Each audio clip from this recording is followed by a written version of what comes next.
Hey guys, hope everyone is doing well. Today's target is to solve question number 9. The chapter which we are related with is accounts from incomplete record. आज का question बड़ा interesting होने लगा है। उसकी दो reasons मैं आपके साथ शेयर करता हूँ। एक, सबसे पहले आप रिक्वायरमेंट को देखें, प्रिपेयर नेसेसरी स्टेटमेंट्स। वो आपको पता है, we are going to make opening and closing statements for the year and our balance sheet. Please focus. What is our new requirement? A balance sheet is required to be made. So that is why I was calling it very interesting. As usual, we have our performer. Left side profit loss statement, right side opening statement, closing statement.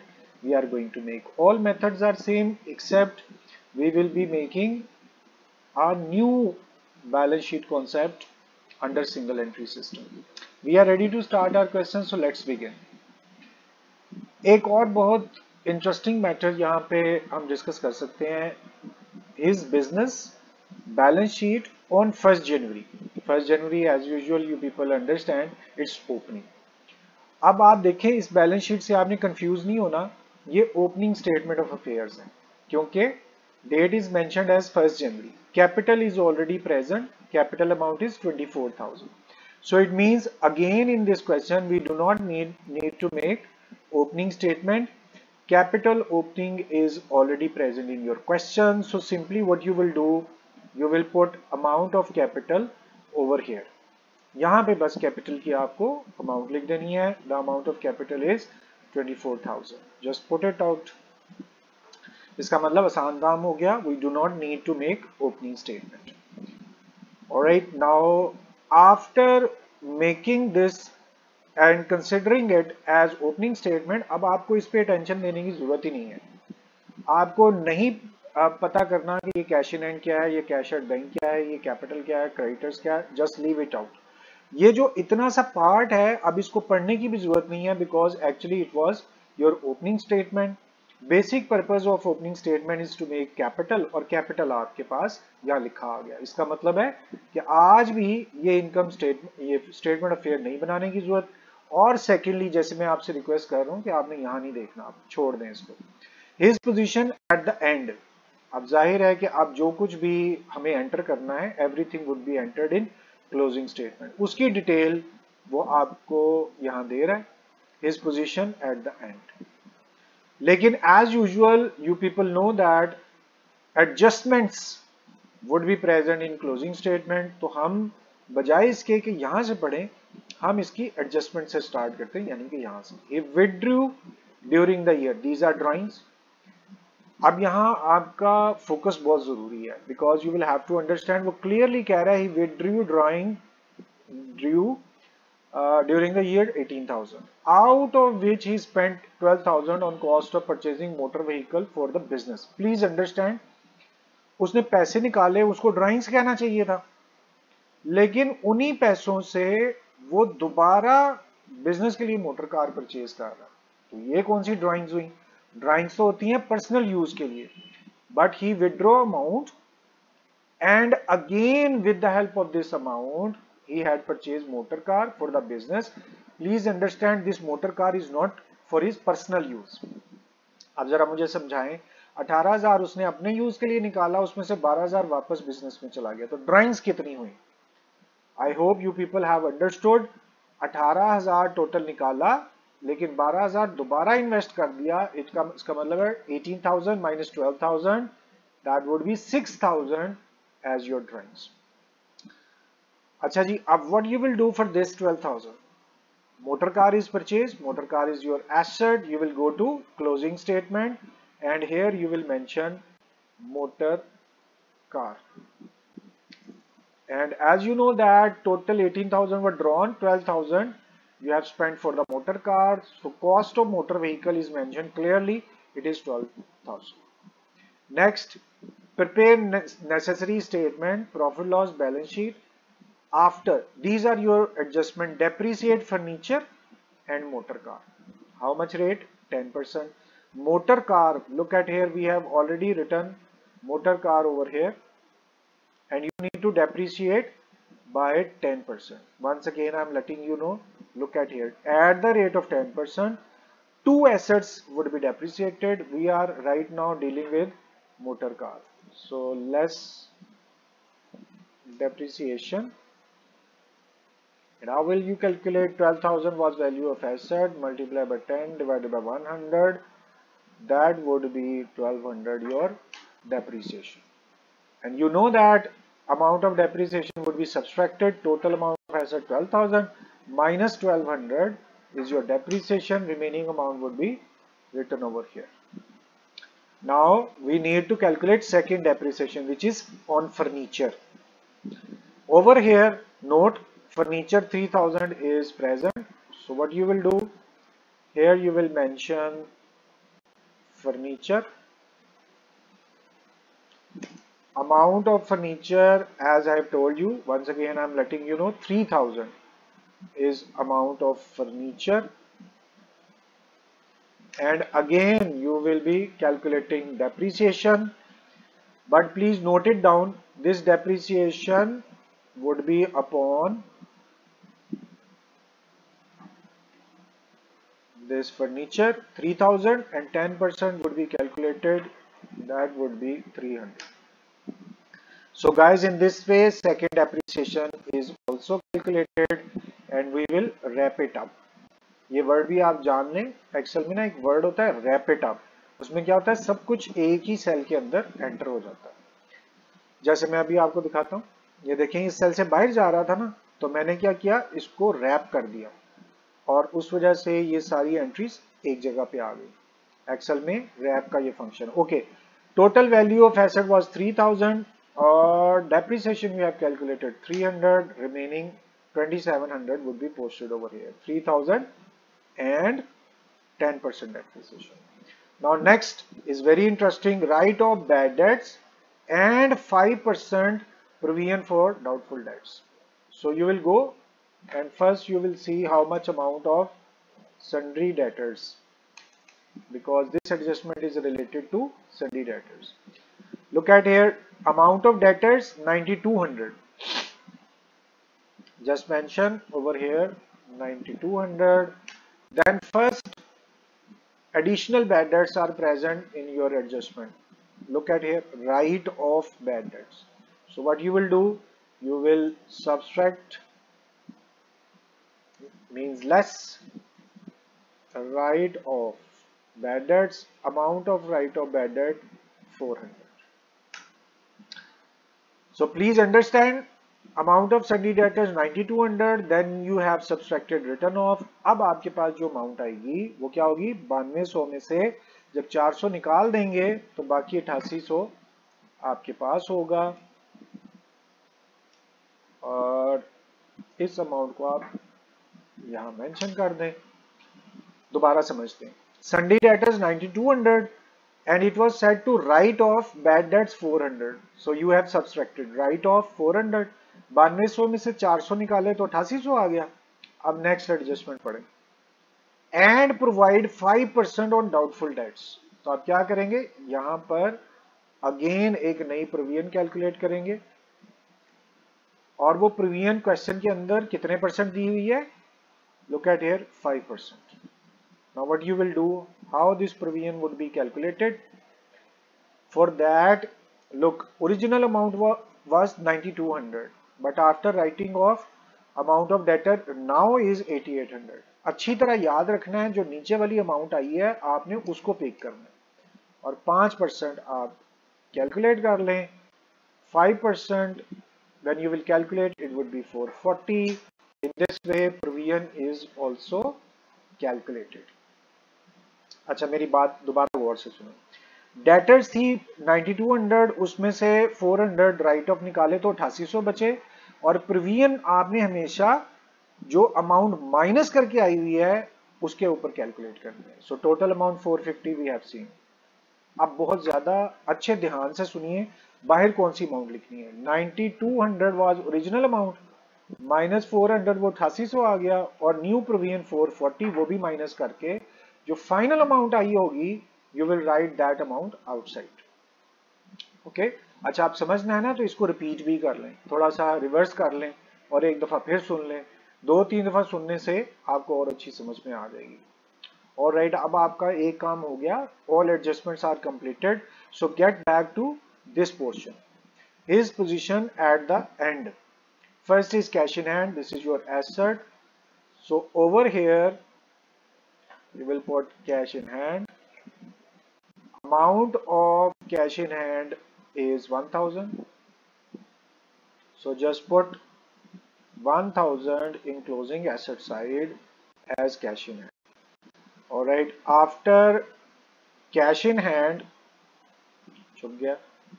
Next is cash at bank, so over here you will put cash at bank. This is also your asset. Cash at bank amount, look at here, 10,000, so just put 10,000 in closing asset side. After cash in hand we have stock, stock भी asset है, और हम ये सारा कुछ closing में post कर रहे हैं क्योंकि ओपनिंग आज बनानी नहीं है. Amount of stock is 12,000, so just put 12,000 in closing asset side. Stock हो गया. अब डेटर्स आप पहले ही लिख चुके हैं, 9200 में आपको दिखा देता हूं. यहां गौर से देखिए, 9200 डेटर्स पहले लिखे जा चुके हैं. उसके बाद डेटर से नेक्स्ट पेज की तरफ चलते हैं, वहां लिखा हुआ फर्नीचर, और आपको याद होना चाहिए फर्नीचर भी आपने पहले लिख दिया. ये देखें, फर्नीचर 3000 ऑलरेडी रिटर्न. और फर्नीचर के बाद अब नेक्स्ट एक अमाउंट और रह गई है, that is creditors. Creditors are your liabilities. आप लाइबिलिटी साइड पे आए, just write down creditors. How much amount of creditors mentioned, and that amount is 12,000. Just post 12,000 in liability side. Alright guys, ध्यान दें, आपने ये सारी चीजें भी लिख दी हैं, उसके अंदर एडजस्टमेंट भी पूरी कर दी है, और नीचे वाली जो एडजस्टमेंट थी दो, डेप्रिसिएशन और डेटर्स, वो भी आपने पूरी कर दी. देखिए, डेप्रिसिएशन और डेटर से रिलेटेड एडजस्टमेंट्स पूरी होगी. इसका मतलब है कि आपकी क्लोजिंग स्टेटमेंट पूरी है. सिर्फ अब आपने as usual you will be calculating capital. Which capital? Closing. How you will calculate? Assets, and you will subtract all liabilities. अब आपको ये भी पता चल गया है total amount of asset 44,860, and you will subtract total of liabilities 12,000. नजर आ रहा है आपको? यहाँ देखिए, ये this is total of asset side, this is total of liability side. Over here we will calculate. दोबारा बताएं जरा, 44,860 क्या चीज थी? Total of asset. और 12,000 क्या चीज थी? Total of liability side. तो आपने कैलकुलेट कर लिया कैपिटल क्लोजिंग. और अब चलते हैं क्वेश्चन की तरफ, और आप यहां देखिए इसका आंसर अवेलेबल है. Closing capital 32,860 and our answer is also 32,860. So what does that mean? हमारी क्लोजिंग स्टेटमेंट तैयार हो गई है.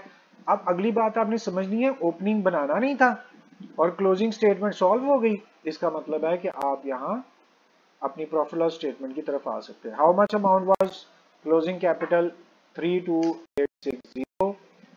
ऑलराइट गाइस, सो आपने अब प्रॉफिट लॉस स्टेटमेंट के अंदर कुछ चीजें तो पहले ही लिखी हुई थी. Drawings already present. Closing statement का आंसर अब लिख दिया. ओपनिंग स्टेटमेंट का आंसर लिख दिया. Fresh capital was not present, और इसी तरह से interest on capital was absent. तो आपका जो प्रॉफिट कैलकुलेट किया दैट अमाउंट इज 14,860. और ये देखें, नेट प्रॉफिट जो बुक वाले ने दिया हुआ है 14,860, वो भी इक्वल हो गया.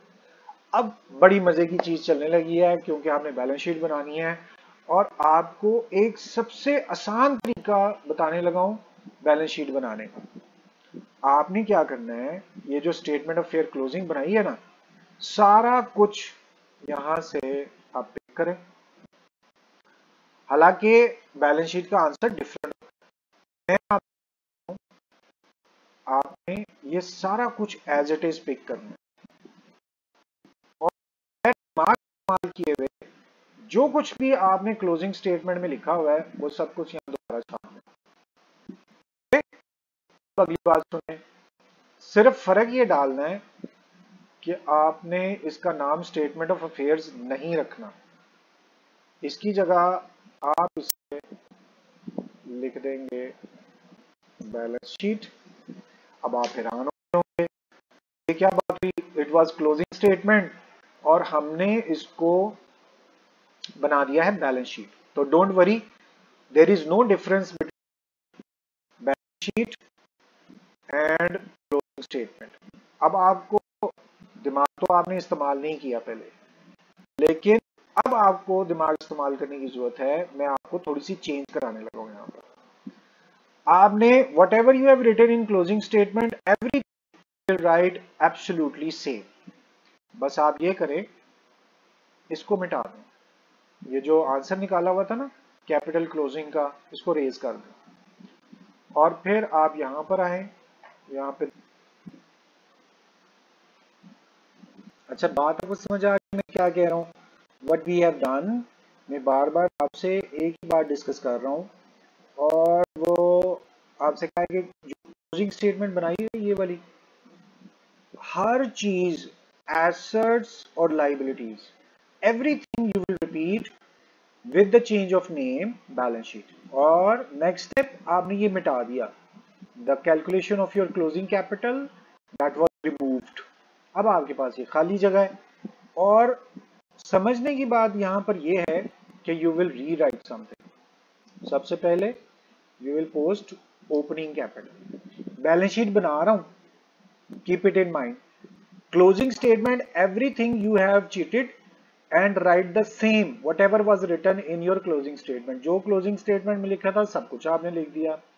यहां जो कैपिटल निकाला था क्लोजिंग वो मिटा दिया, उसकी जगह पर कैपिटल ओपनिंग लिखेंगे। अब चेक करते हैं how much is your capital opening, जो आप लोगों को बुक में दिया हुआ था, दैट वाज 24,000। आपने यहां पर ओपनिंग कैपिटल लिखना है and write down as 24,000। Then you will add your net profit और profit and you will subtract drawings. तो ये बैलेंस शीट बन जाएगी। अब दूसरी बात, ये प्रॉफिट कौन सा टेक ओवर करना है, that is also calculated over here. We have already mentioned this was your profit loss statement. Answer of this profit loss statement is your profit 14860. So just put this profit 14860 over here.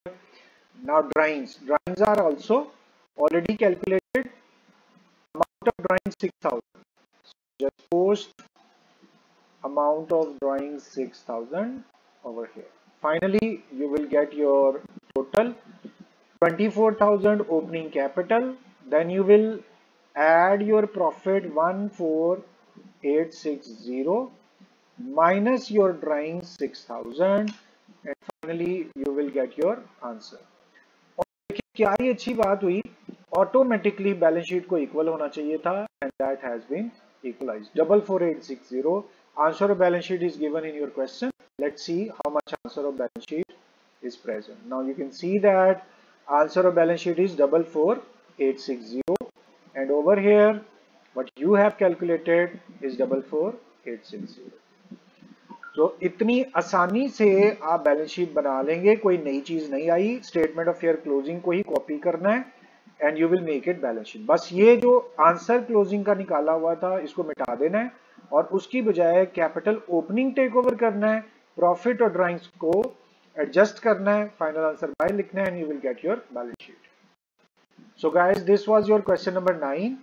Everything has been sorted out, solved. All answers we have matched. As you know that 32860 closing. Look at here. Net profit was 14860 and balance sheet answer 44860. All answers are matched.